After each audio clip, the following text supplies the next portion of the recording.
Hello, fellow Orexians. Today I want to talk about why I didn't want a Planetside 3. I think most people are going to be like, what? Why didn't you want a sequel to this terrific title? But give me a minute, let me explain. And I use the word didn't because it's an old thought process that has changed over time in my mind. Now, a couple years ago, Vindicor approached me with a sort of think tank project about what we'd want to see in Planetside 3. For those of you that don't know who Vindicor is, he's the guy that runs Planetside 2 Upgrade Project. He's just a wealth of really good ideas for Planetside in general, ranging from pragmatic, easily implemented changes that have gone into the game, all the way to lofty, exciting ideas that we wish could go into the game. There's going to be a link to his website down in the description. There's going to be a card with one of his videos up on your right. If you want to check his stuff out, I cannot recommend it enough. It's just kind of fun stuff to page through and think about. But anyways, while Vindicor just sort of intended it as a fun exercise to kind of think about the future, what might come down the road and what we'd like to see if it ever did, I was pretty resistant to start thinking about Planetside 3. And so today I want to cover that hesitation. In this day and age, it's basically impossible to release a complete game. And I think some people will cry, no, it's just stingy developers that aren't willing to spend enough money to do the job right up front. And for some games, that's absolutely true. But the reality is, for the gaming industry that's becoming more and more mature, every new game that comes out faces more and more competition from these extremely mature video games. When a movie is released, sure, it's competing for everyone's dollars against all the streaming services out there and all the other places people can spend their discretionary income, but it's not competing against films from 20 years ago to a significant degree. Its real competition is against all the films that are in that theater that weekend. And so we get weekly, monthly tallies of who won the box office battle. Video games, on the other hand, are competing against titles from 5, 10, 15 years ago sometimes. And those other mature titles have a massive head start on them. Imagine if Warframe was released today. Because it entered the market as a very pioneering looter shooter, it's very successful. But now the bar to get into the looter shooter market is so much higher because there's so many other mature looter shooters out there. Think about Anthem right now. Tens of millions of dollars in development. In less than a month in, people are already complaining about the lack of content. And that's because it's competing against Warframe and Destiny that already have a huge head start on it.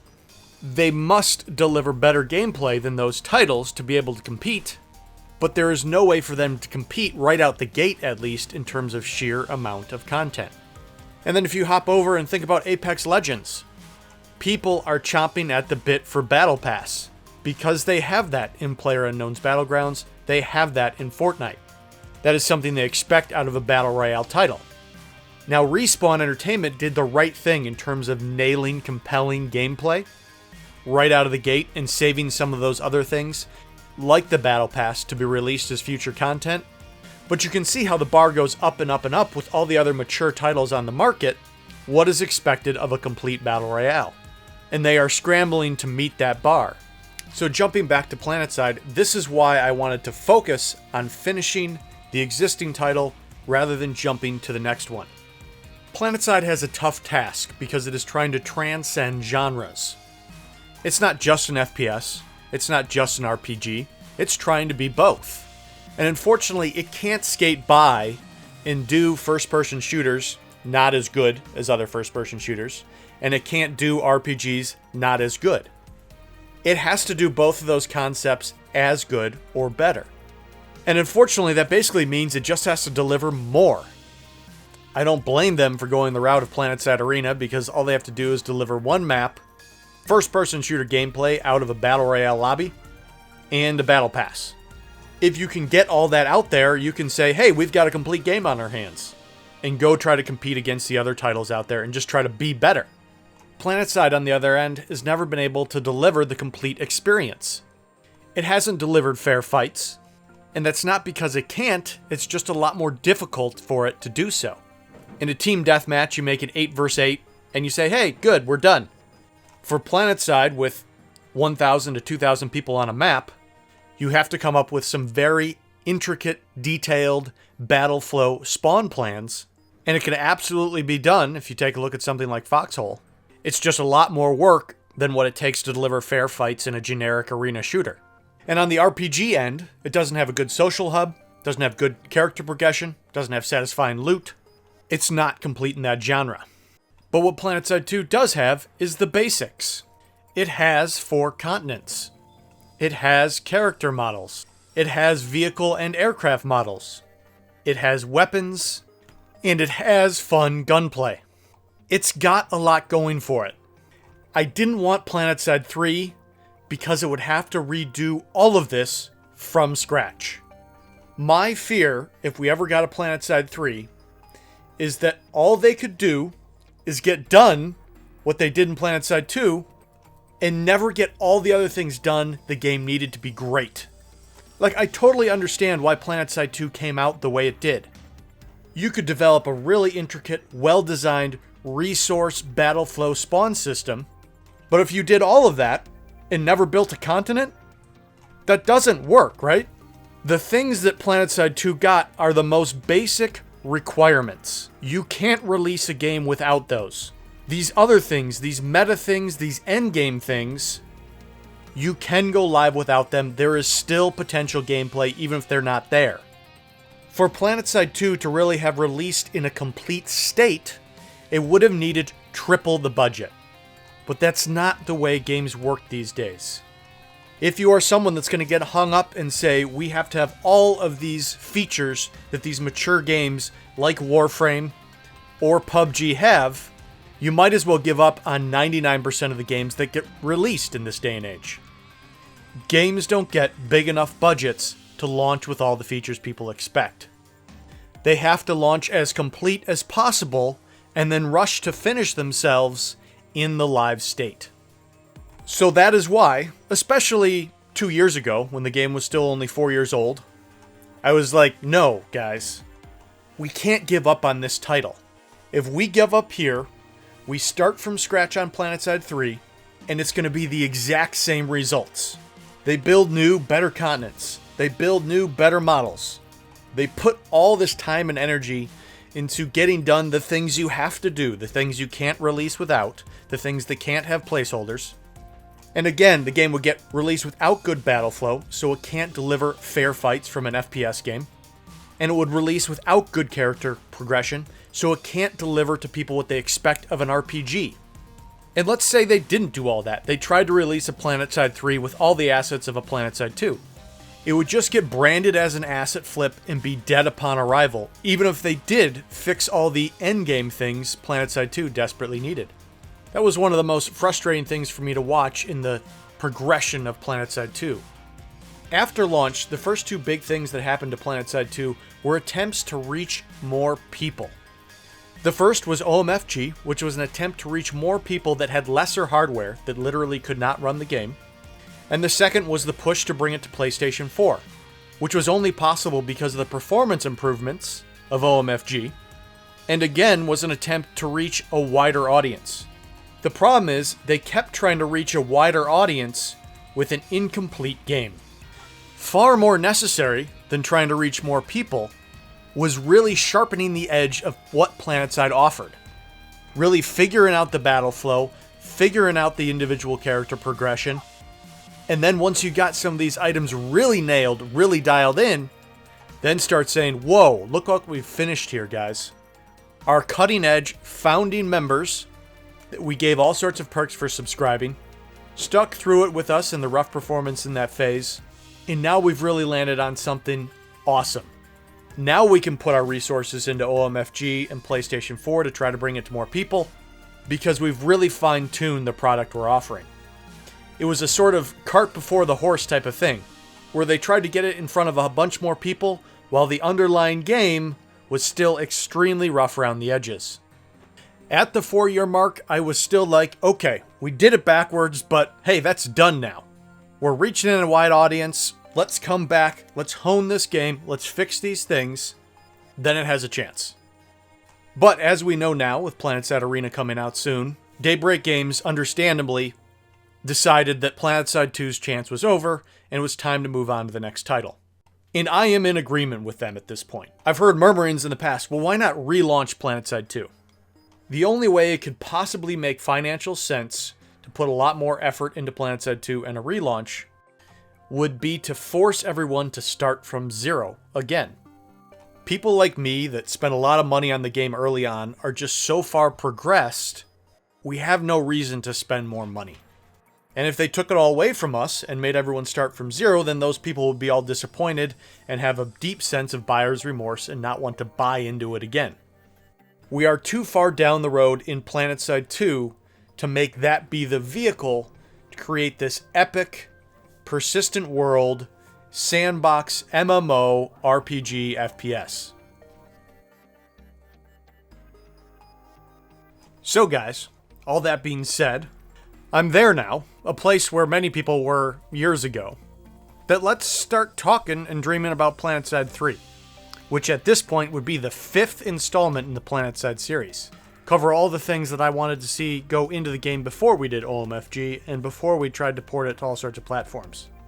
What could be done to really complete that title, give it the full experience? The first thing I really want to see in Planetside is a social hub. The rest of the RPG end of the experience really flows from here. The place where everyone can do the equivalent of AFKing on their mount, jumping around and BSing in yell chat, and just generally building an in-game sense of community. And I'm sure the first thing that'll come to everyone's mind are the Sanctuaries in Planetside 1. Those were a social hub, but also a big staging area. I would rather see them go the direction of doing one big NS Sanctuary, where everyone congregates to get a few beers in the cantina, do some trading in the auction house, pick up a sweet new weapon or a sweet new cosmetic, and standing around showing off your new black camo or the equivalent. There should be VIP lounges for each faction, so you could escape the NS area, but I'd rather than put the time and resources into one big social hub, rather than trying to do 3 major sanctuaries for each faction, which you really have to put a lot of care in and get that faction flair in there to make them right. Put all the energy into one to start, get that social hub there, and then sure, if you got a hit on your hands, sweet, take the time to really do 3 faction-specific ones that are really well done. Okay, so you've got your social hub built. This is your foundation to sort of build out the rest of the experience. The next thing I want to see on this is player housing. Look, the whole unlock things through certs or through Daybreak Cache just didn't work for Planetside 2. It's an old model. When new players logged in all the way back in 2012 and just got absolutely wrecked by a Zephyr lib, the first thing they're going to do is be like, well, that sucks, but you know what? I want to go do that. And then they go to the screen and it shows they either need a ton of experience to unlock it for free, or they got to spend money to use what feels like this overpowered farming machine. The individual player progression has to be separated from whether you can use that vehicle and that weapon. And one great way to do that is with player housing. When you first show up to Raxus, you should start in a barracks with 10 rows of bunks. And all the space you have to yourself is a little footlocker. Once reaching a higher rank like Staff Sergeant and getting enough currency, you can upgrade to the Sergeant's quarters, where it would still look like a shared space, but you don't have a bunk bed. From there, you might upgrade to a Sergeant Major quarters, where it's a small room to yourself. And as you climb the ranks, you can continue to upgrade and your quarters become more and more lavish, giving you more options for weapon stands where you show off your favorite weapon with a cool skin on it. Or you have a stand that shows off your cool suit of armor. And when a friend is in a squad with you, they can zone into your quarters and see what you've done with the place. This upgrade method could be extended to an aircraft hangar, where you can show your docked Mosquito or Liberator. Same goes with the armory or the tank depot. So this will create some individual player progression, and the same principle can be used for an outfit. Outfits can work together to unlock their own space on the NS Sanctuary that has all sorts of features where your outfit can gather together after your awesome Friday night ops and celebrate with a few rounds. So with the Sanctuary, we'll lay the groundwork for a player economy and some individual and group progression. Jumping down to the battlefield, the one big thing I'd like to see added is loot. One of the big problems that's always been a struggle for Planetside 2 is win conditions. There's a couple ways to find win conditions.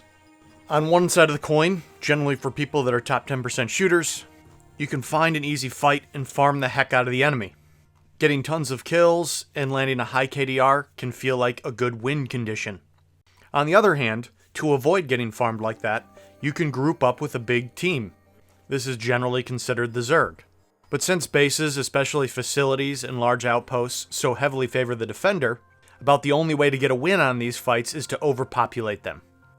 The options outside of those two is basically to lose.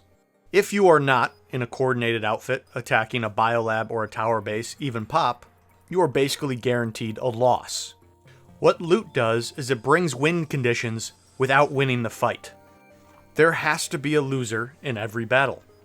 But if you do an epic assault on a biolab and maybe you can't quite take it, but you are able to pick up a whole bunch of crafting materials, generate a whole bunch of nanites for future repairs, resupplies, and revives, and find the last part of that weapon you're trying to craft, then you've manufactured a win condition even in that loss. The game will not be so dependent on people balling up in a big Zerg to actually find a win condition. Loot will also go a long way to fixing everyone's complaints about balance. I get comments like this all the time. That faction is OP. This weapon is OP. Why does that faction get this weapon with a high rate of fire when that's this faction's trait? And most of these complaints just come from a place of lack of knowledge. They don't go spend the time to level a character on that faction, to use those weapons they get concerned about, so they don't understand that really the differentiation there is that they're facing good players that are using those weapons effectively, rather than those weapons being in just some sort of anomalous, overpowered state. If you could go loot an enemy's body, then every time someone came in and said, the Lasher's overpowered, everyone could just go holler back and say, well, go kill a Vanna with it and try it.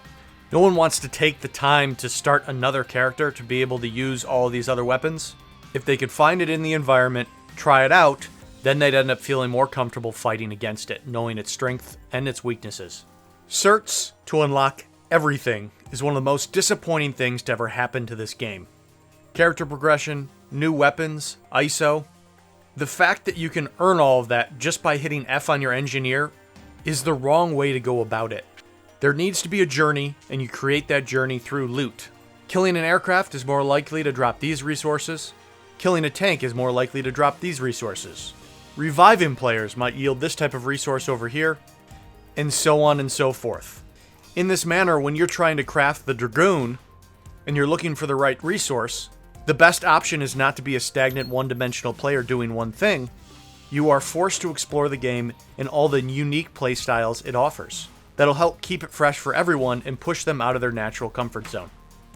I would also like to see medics and engineers harvesting nanites from corpses or from spent wreckage, and then spending those nanites to revive other players or to resupply them.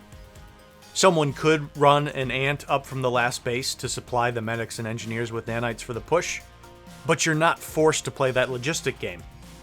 You could just kill an enemy player to find the resources you need. Now, I'm not necessarily advocating go back to Planetside 1's classless system, and sort of depending on what type of armor you equip sort of dictates the rest of your loadout. But even with a class-based system, I think there still is room for an inventory they can use for progression, looting, creating a character economy, and in making especially the logistics and support elements of the battlefield more interesting. Okay, moving on. I would like to see construction take a different role in the endgame of the 5th installment of Planetside. Understandably, I think a lot of people think I hate construction. And that's not accurate. I see so much potential for construction because I have played through every base in Planetside so many times that I am so bored of all of them. Construction, done right, means every time we went to the next continent, there would be opportunities for players to create a brand new base for me to play through. I would love that. I would love full-time construction people if the bases they built were about creating another place for fun combined arms gameplay, rather than what it is now, which is basically something to troll everyone else in the game, to add more high explosive weaponry to the existing fights. Like, this is a fight here that I just sort of stood on the sideline and watched play out. The first thing that happened is that we ignored the regular battle flow, where you just fly over and drop on the next base, and we actually pushed down a lane, and that's a lot more fun than Planetside standard battle flow. But there's only two things that can happen when we get to this base. Either we pull up tanks and we shell it from afar, and the base really has no way to defend itself from that. Or we attack it as infantry, and these unmanned AI infantry turrets mow our players down without a fun fight. And let's say we just throw some bodies at those turrets and make it through, then we're just running into anti-infantry pain fields and getting set on fire. Everything about these bases is anti-fun fights. But if builders were allowed to build banana buildings, if they were allowed to build triple stack buildings, if they were allowed to build powerhouse buildings, and hopefully by the 5th installment there would be something new and different, but the equivalent of these sorts of things. If they were allowed to build up a fight, of course this would require something like the Hex Lattice Hybrid, where you could make the field territory meaningful. And then they could build up a base that exerted additional control on the surrounding territory, so it would make sense to fortify that area. Then construction could really bring something to the endgame, creating fresh fights every time you ended up on that map, because that engineer could build the base different every time. Let's ditch the AI turrets, let's ditch the pain fields, and let's maybe not full on ditch, I think they should still be in the game some way, but not focus construction around providing massive high explosive weaponry. Okay, fellow Araxians, that's the rundown. Building a complete game is a lot of work, takes a huge budget, and a lot of people. I felt like Planetside 2 got a lot of the most important parts done. The things you couldn't release a game without. And I was really hoping we were going to be able to keep building from that foundation to a complete game that could really grow. But it just never got a lot of the pieces that it needed to be that. You know, obviously something like Counter-Strike has that classic FPS mode, and it still works and it's still super popular. But it carries forward on its popularity and its legacy. In this day and age, all the games have loot or crafting to create some individual player progression. In the Battle Royales, that progression happens over the course of the map. You down an enemy, you take their loot. In MOBAs, that progression comes from crafting. You buy one item, and as the match goes on, you effectively mine the materials you need to buy more items and then craft it into something more powerful. RPGs have obviously always been dependent on this, and looter shooters are a rising genre that depend entirely on that.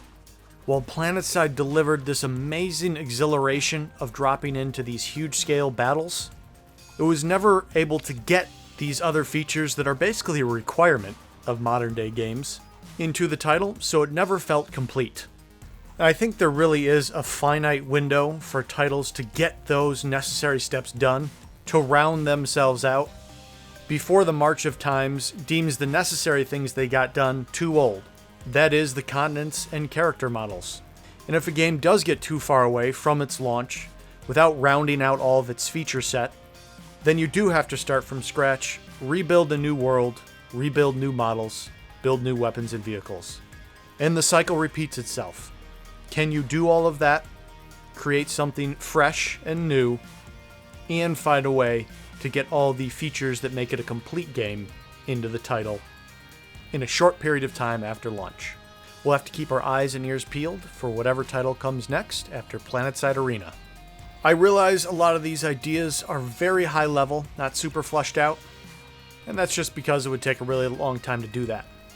Maybe in the future, Vindicor and I will get together and be a little more specific on what we'd like to see in the 5th installment of Planetside. But for right now, I'd love to hear your thoughts. What are the features that you wish made it into this title, or you'd like to see in future titles of Planetside?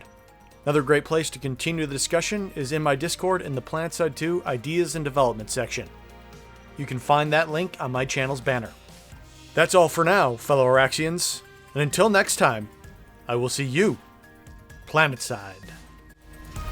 First one down. Swarming Second down now. Third one coming. Third one.